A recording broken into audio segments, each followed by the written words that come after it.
मुख्य मकसद है और जो कार्यक्रम है उसकी रूपरेखा या उसके मूल बिंदु को हमारे आनंद किशोर जी ने आपको बताया है। ये कई मायने में महत्वपूर्ण है आज का दिन जो है, इसीलिए विशेष रूप से हमने आप सबों को यहां आमंत्रित किया है। एक तो ये खास उपलब्धि है इसलिए कि आपने देखा होगा, जैसा कि आपको बताया गया है, कि ये कोरोना काल में कोरोना के गाइडलाइंस प्रोटोकॉल का पालन करते हुए ये चुनौतीपूर्ण काम लगभग 1,78,000 छात्रों का इम्तिहान लेना, ये अपने आप में चुनौती भरा काम था। और ये बिहार विद्यालय परीक्षा समिति ने इस काम को सफलतापूर्वक अंजाम दिया है। इसके लिए हम विभाग की तरफ से आनंद किशोर जी को और उनकी पूरी टीम को बधाई देते हैं और शुभकामनाएं देते हैं। उससे भी महत्वपूर्ण है जो सरकार की तरफ से आप सबों ने बराबर देखा होगा कि हम लोग सरकार की तरफ से बताते रहते हैं कि शिक्षा विभाग में हम लोग इतने नौजवानों को रोजगार के अवसर मुहैया कराने वाले हैं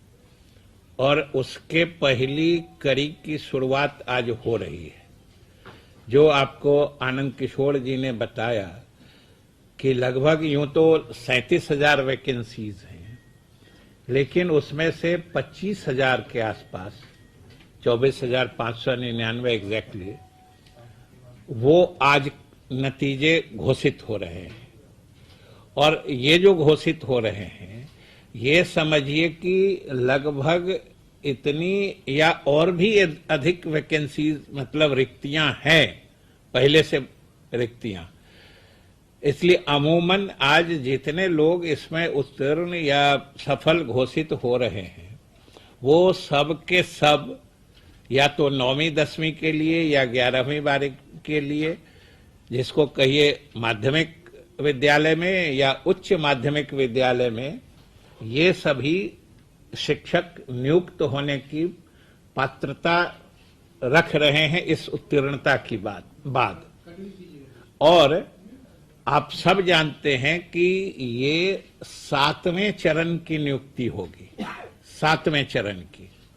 जिसके ये सब इंटाइटल्ड मतलब हकदार हो गए हैं उसमें शामिल होने के लिए। और इसमें इतनी नियुक्ति हो रही, अभी आप लोगों भी ने देखा होगा हमारे प्रदेश के कुछ छात्र मतलब परेशान हो रहे हैं कि 6ठे चरण की नियुक्ति भी हम लोग अभी नहीं कर पा रहे हैं। उसके पीछे भी आप सबने देखा होगा, सुना होगा कि हम लोग विधानसभा के फ्लोर पर, विधान परिषद में भी लगभग प्रतिदिन इसके बारे में जानकारी देते रहते हैं कि वो मामला न्यायालय में लंबित है। और उसमें भी हम आपको भी बताना चाहते हैं और आपके माध्यम से पूरे प्रदेश की जनता को भी, और जो अभ्यर्थी हैं उन परीक्षाओं में सम्मिलित होने वाले कुछ लोग यहाँ भी आए थे, उनको भी हमने बताया है कि हम लोग सरकार की तरफ से पूरी मुस्तैदी से लगे हैं। और मुस्तैदी का आलम ये है कि कोर्ट से हम लोगों ने कहा है कि भाई आपका जो जो डायरेक्शन है, और ये भी अच्छी बात है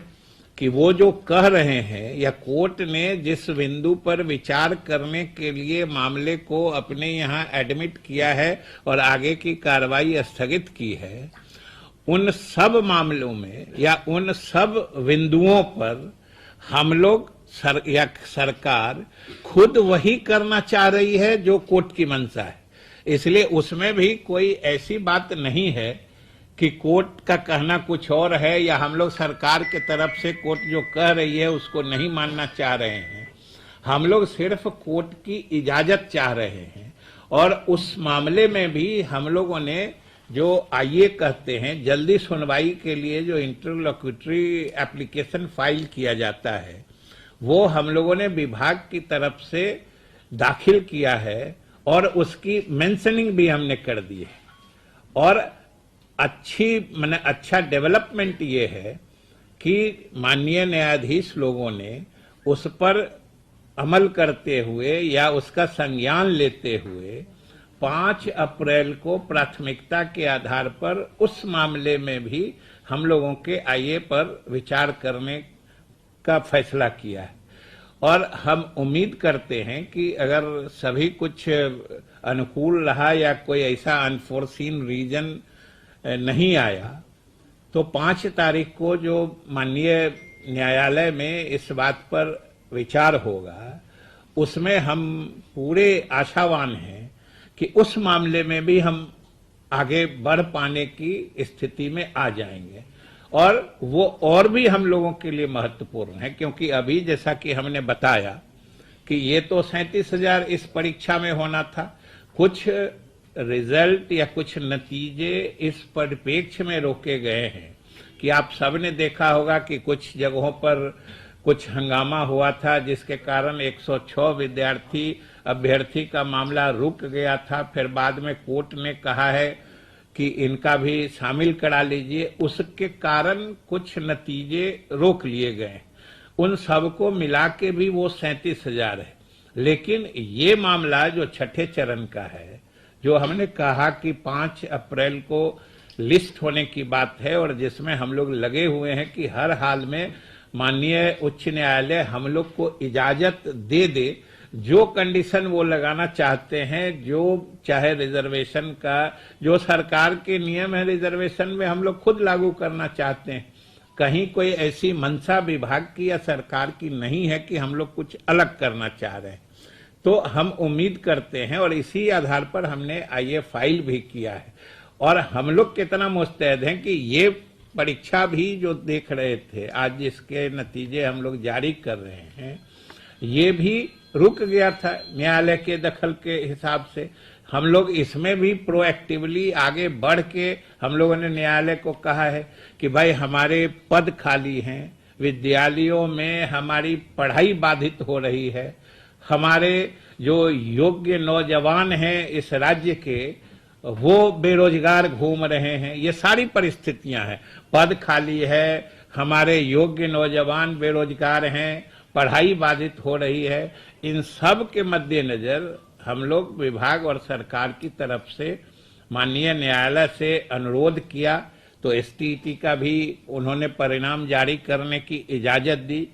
जिसके फलस्वरूप आज हम लोग उसको आपके सामने जारी किया है। और ये रिजल्ट जो आया है, समझिए लगभग इतने लोगों को जो स्कूल में उसका भी ब्रेकअप है, 16,000 कुछ है पेपर 1 यानी 9th-10th में, और बाकी 8,000 कुछ है पेपर 2 यानी 11th-12th के लिए। इतने शिक्षकों की नियुक्ति लगभग पक्की एक तरह से समझी जाएगी। और इससे भी अधिक, जैसा कि हमने कहा, अब हम लोगों का अगला लक्ष्य, अगला निशाना है जो 5 अप्रैल को जो उसी परीक्षा से संबंधित कुछ लोग बाहर में भी हमारे अभ्यर्थी लोग आए हुए थे, उनको भी हम लोगों ने बताया है कि हम लोग तो भाई आगे बढ़ के चाह रहे हैं। और उस जो अभी 5 तारीख को लिस्ट होने वाला है उसमें भी हम लोगों ने यही प्ली लिया है कि भाई हमारे इतनी रिक्तियां हैं, उसमें तो और लगभग 1.25 लाख की बात, 90,000 है, 30,000 है कि इतनी रिक्तियां हैं, इतने हमारे नौजवान बेरोजगार हैं और रिक्तियों पर नियुक्तियां नहीं कर पाने के कारण हमारे विद्यालयों में पढ़ाई बाधित हो रही है, हमारे बच्चे अध्ययन अध्यापन से महरूम रह जा रहे हैं। इसलिए हम लोगों ने निवेदन किया है और हम पूरी उम्मीद रखते हैं, हम पूरे आशावान हैं कि उस दिन भी, क्योंकि हम लोगों का वैलिड ग्राउंड है और कोई ऐसी हमारी अदरवाइज मंशा भी नहीं है, इसलिए हम समझते हैं कि उसमें भी हम सफल होंगे। और अप्रैल में जो उम्मीद है कि उसमें भी क्लियरेंस माननीय न्यायालय हमें इजाजत देगी, और इजाजत देगी तो फिर हम उसके लिए भी, जैसे आज आपको बुला के हम आमंत्रित करके यह शुभ सूचना क्योंकि आप समझ सकते हैं कि आप सब लोग बिहार के ही हैं और बिहार के जो स्थिति है उससे जरूर हमदर्दी भी रखते होंगे कि हमारे विद्यालयों की जो स्थिति है शिक्षकों के बिना, या हमारे बेरोजगार जो परीक्षा दे दे के रिजल्ट के लिए सड़कों पर घूमते हैं, ये भी हम लोगों को, विभाग को या सरकार को बिल्कुल अच्छा नहीं लगता है। हम लोग भी चाहते हैं कि जल्दी से जल्दी नतीजे आए। इसलिए विशेष रूप से, और आज इस सरकार ने जो वादा किया है बेरोजगारों को रोजगार देने का, रिक्त पदों पर नियुक्ति करने का, उसकी शुरुआत शिक्षा विभाग में हो चुकी है, जो आगे जाने वाली है। और दूसरी बात जो और महत्वपूर्ण है कि परीक्षाओं में, खास करके नियुक्ति संबंधित परीक्षा में, नियोजन संबंधी परीक्षा में, इतने बड़े पैमाने पर परीक्षाओं का आयोजन ऑनलाइन कराना, ऑनलाइन परीक्षा लेके और अंतिम तक इसका रिजल्ट प्रकाशित होने तक इसको सफलता के मुकाम तक पहुंचाना, ये बड़ा चुनौतीपूर्ण था, जिसको हमारे बिहार विद्यालय परीक्षा समिति ने बखूबी अंजाम दिया है। इसलिए हमने इनको बधाई भी दी है। यह भी एक अपने आप में मिसाल है कि जो आने वाला समय है, या जिस तरह का संदेह का वातावरण कोई भी परीक्षा होती है, संदेह का वातावरण चारों तरफ फैल जाता है, उस परिप्रेक्ष्य में ऑनलाइन परीक्षाएं ही मात्र एक भरोसे का विकल्प बच गया है। क्योंकि इसमें हम जब विधानसभा के अध्यक्ष थे, अभी हमने वहां पे बहालियां की थी, आप में से बहुत लोग जानते हैं, और उसमें एक से एक मेधावी लोग आए हैं विधानसभा में, असिस्टेंट से लेके सब में बहाल हुए हैं। और उससे जितनी पारदर्शिता से और इतने वाजिब तरीके से ये बहालियां या ये नियुक्तियां हुई हैं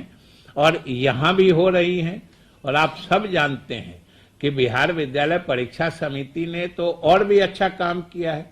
सभी नतीजे समय पर आ रहे हैं। अभी आपने देखा पेपर लीक कांड वाले में क्या हुआ, एक आया और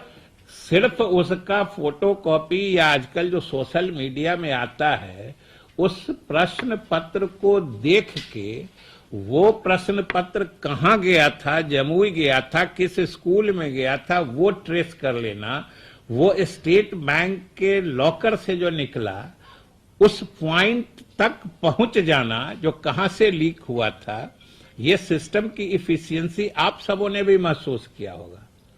और दूसरी बात है कि बाकी सब जगह भर दिन तो हमारे अच्छा, आप मैंने मीडिया के साथी ही लोगों ने कितना दिन लिखा कि आज दिन भर उड़ती रही अफवाहें पेपर लीक होने की।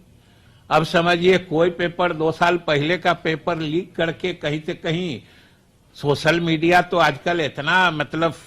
लोग फ्रीली मैंने बेरोक टोक यूज करते हैं, जो उसमें कहीं से कहीं चला जाता है न्यूज। लेकिन इस तरह के माहौल में भी कोई कहीं से लीक साबित नहीं हुआ। उसमें भी वो जमुई वाला जो कांड था, हमने तो विधानसभा में भी कहा, आप ही लोग ईमानदारी से सोच के बताइए कि अगर स्टेट बैंक के लॉकर में, चेस्ट में हम अपना प्रश्न रखते हैं, इससे ज्यादा सुरक्षा का उपाय और क्या सोच सकता है? आप अपना, कोई आदमी अपना सबसे कीमती सामान या कीमती चीज कहां रखता है, सोच के बताइए। और शिक्षा विभाग और विद्यालय परीक्षा समिति ने तो जैसे घर के वैल्यूएबल सामान को जो सबसे सुरक्षित स्थान पर रखने का तरीका लोग अपनाते हैं, उस हिसाब से इसने स्टेट बैंक में रखा था उसके लॉकर में। और तब उसमें भी जो पेपर लीक किया, ये सुरक्षा के प्रबंध देखिए कि उसने किसी को दिया, 10 सेट में रहता है क्वेश्चन पेपर, उसने जिसको दिया होगा उसको वो पेपर भी नहीं आया होगा, वो सेट क्वेश्चन का मिला भी नहीं था। लेकिन हम लोगों ने सिर्फ अपने परीक्षा प्रणाली की परिशुद्धता और विश्वसनीयता बहाल रखने के लिए हम लोगों ने निर्णय लिया कि एक बार इस तरह के समाचार या इस तरह की बात आ गई है संज्ञान में, तो फिर भी उसका हम लोगों ने कैंसिल करके फिर से परीक्षा हो रही है। ये भी हम लोग आश्वस्त थे जो उससे कहीं कोई लीक होके किसी ने नाजायज फायदा नहीं उठा लिया था, न उठा पाया था। फिर भी हम लोगों ने कि एग्जाम के सिस्टम पे, हमारे परीक्षा प्रणाली पर किसी के दिल में कोई शंका, शुबा, शक की गुंजाइश नहीं रहे, इसलिए हम लोगों ने उसको रद्द करके फिर से परीक्षा ले रहे हैं। और इस तरह के कठिन परिस्थिति में, चाहे कोरोना हो या आज एग्जाम लेने के जो तरीके हैं, उसमें विद्यालय परीक्षा समिति ने जिस ढंग से अच्छे से जो एग्जाम की सैंक्टिटी होती है, कदाचार मुक्त यथासंभव करके और समय पर नतीजे निकाल दे रही है, यह अपने आप में एक बड़ा ही सराहनीय और प्रशंसनीय कार्य है। हम इसके लिए भी बोर्ड को बधाई और धन्यवाद देते हैं सरकार और विभाग की तरफ से। और हम समझते हैं कि आज तो एक और समझिए सफलता का नया अध्याय जुड़ा है, और आने वाले समय में जो हमारा रोड मैप है या अगली प्राथमिकता जो वो 90,000 और 30,000 दोनों मिला के लगभग 1.25 लाख हमारे बेरोजगार जो नौजवान हैं, योग्य नौजवान, वो शिक्षक में नियुक्त होंगे, उसकी मतलब उसके लिए भी हम लोग पहल कर रहे हैं और हम पूरी उम्मीद रखते हैं कि हम उसमें सफल होंगे। तो आज के लिए यही विशेष सूचना, शुभ सूचना आप लोगों को भी देनी थी और आप लोगों के माध्यम से बिहार की जनता को भी देनी थी। और हमारे जो नौजवान निराश हो रहे हैं, जो छठे चरण वाले हैं, हम उनको भी कहना चाहते हैं, कुछ लोग आए थे, बाहर में भी थे, कि वो थोड़ा सा धैर्य रखें। जब इतना धैर्य रखें तो बस अब थोड़े से धैर्य की जरूरत है, उनका मामला भी साफ हो जाएगा और उसमें से भी जितने योग्य उम्मीदवार होंगे वो सब भी नियोजन के हकदार हो जाएंगे आने वाले कुछ ही दिनों में। तो इन्हीं चंद शब्दों के साथ आप सब लोगों को धन्यवाद भी है। आज जैसे आप लोग आए हैं, क्योंकि एक चीज जान लीजिए, शिक्षा विभाग का कार्य क्षेत्र से लेके इसकी जो विस्तीर्णता है, विस्तार है, वो आप सब जानते हैं कि हर गांव के हर वार्ड तक इसका फैलाव है। इसमें हम मानते हैं कि हम लोग चीजों को सुधारने की कोशिश कर रहे हैं और उसमें आप मीडिया के लोगों का हमें सकारात्मक सहयोग न सिर्फ अपेक्षित है, बल्कि उसके बिना हम लोग कारगर ढंग से, इफेक्टिव ढंग से काम नहीं कर पा सकेंगे अगर आपका जो सक्रिय और सकारात्मक सहयोग नहीं मिलेगा। आप सहयोग देंगे, जैसे कैसे आप तो भर दिन एक आदमी अगर निकाल देते हैं, जो भर दिन उड़ती रही अफवाह है, इसी में सब कुछ क्लियर हो जाता है। जो सही में लीक नहीं हुआ, लेकिन ये भी सोचने की बात है कि आखिर अफवाह उड़ाता चलाता कौन है। अफवाह उड़ाने वाले की मकसद या उसकी मंशा क्या हो सकती है। तो इसलिए आपके सक्रिय और सकारात्मक सहयोग की आवश्यकता है, आगे भी रहेगी। इसलिए भविष्य में आप सबको भी शुभकामनाएं देते हैं कि आप सब भी बिहार में शिक्षा की स्थिति सुधारने में हमारे प्रयास में जरूर आपका समर्थन रहेगा। इन्हीं शब्दों के साथ अभी 7वें चरण की बहाली आज रिजल्ट आ गया और हम समझते हैं अब इकाइयां 1-1.5 महीने में विज्ञापन निकाल के क्या जो हमारे नियुक्ति का ये पूरा करने के बाद छठी पूरा होते ही 76। हाँ, ये तो छठा वाला आ रहा है ना अभी तो, क्योंकि ऐसा है कि बहुत सारे अभ्यर्थी छठवीं में भी उसमें शामिल थे। अब 5 तारीख को देख के छठे का रिजल्ट आ जाता है, उसमें तो बहुत सारी प्रक्रिया पूरी हो चुकी है। इसमें नहीं है, लेकिन हाँ, सवाल है कि एक चरण पूरा होगा, उसके बाद आप देखेंगे कौन ज्वाइन किया नहीं किया, फिर नए सिरे से फिर रोस्टर बना करके फिर से उसको एडवर्टाइज करना पड़ेगा। जैसे उसमें ऐसा है कि उसमें वाले नहीं होंगे, लेकिन फिर भी मौका तो किसी को डिप्राइव नहीं कर सकते हैं ना। जो कहेंगे कि छठे में हमारा नहीं हुआ तो हम 7वें के हकदार हैं। तो इसलिए छठे का पहले नतीजा आ जाता है, उनकी नियुक्ति प्रक्रिया पूरी हो जाएगी, फिर इसमें हम लोग शुरुआत करेंगे। उर्दू, संस्कृत, विज्ञान। अच्छा, एक मिनट पहले एक फॉर्मेलिटी में खुले। अब मैं